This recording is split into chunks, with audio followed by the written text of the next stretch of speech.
dans un pays lointain, vivait un homme nommé Job. Droit et intègre, il craignait Dieu et se détournait du mal.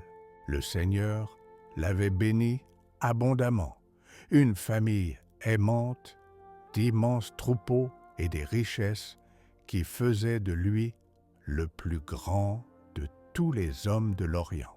Sa vie était un tableau de prospérité et de piété.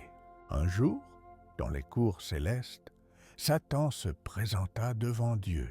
Il suggéra que la foi de Job n'était qu'une conséquence de sa richesse. « Étends ta main, touche à tout ce qui lui appartient, et je suis sûr qu'il te maudira en face, » lança l'accusateur. Dieu, confiant en la fidélité de son serviteur, permit l'épreuve. Alors le malheur frappa Job avec une violence inouïe.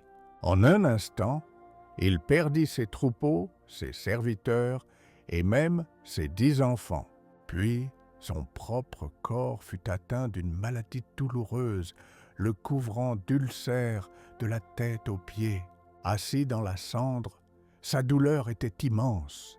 Pourtant, au cœur de cette tragédie, Job déchira ses vêtements, se rasa la tête et se prosterna en adoration. L'Éternel a donné et l'Éternel a repris. Que le nom de l'Éternel soit béni, déclara-t-il, refusant de pécher par ses paroles.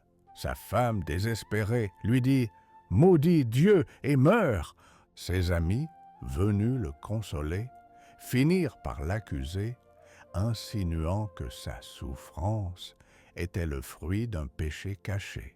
Mais Job maintint son intégrité, dialoguant avec Dieu au milieu de son angoisse. Après cette longue épreuve, Dieu se révéla à Job. Reconnaissant la souveraineté divine, Job fut restauré.